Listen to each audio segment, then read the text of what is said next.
Well, I've been living in Shanghai with Wuming for the last 3 weeks. I want to show you a bit of an insight into life here in China at the moment, and in particular 3 things the Chinese government have done to control the crisis that I think would be pretty hard in Britain. It's not all sunshine and daffodils. I'll talk a bit about the darker side at the end of the video. The Chinese government collect an immense amount of data about their citizens, and they're using it in novel ways to tackle the coronavirus.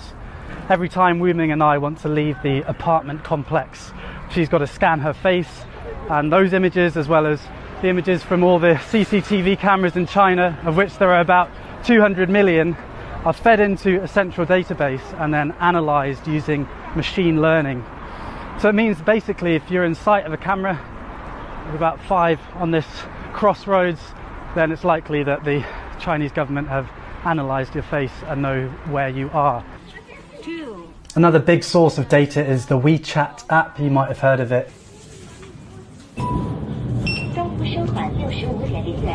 So that's WeChat. It's social media and your debit card all rolled into one super app, which is really convenient, but obviously also tracks. So the state know where you are, what you've bought, and what you're saying to friends. That's just the status quo, and the Chinese people generally know about this. The images you see are actually from the state media.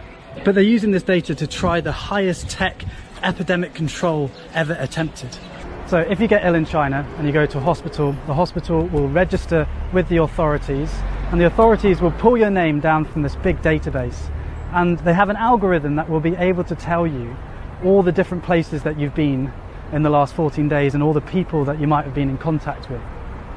So the bread that you bought with the WeChat app, the baker now will be notified that they have to self-quarantine for 14 days.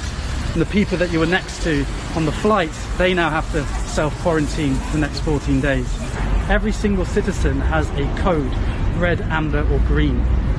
I guess you are yellow. Why? Why? Because you come to Shanghai, not have 14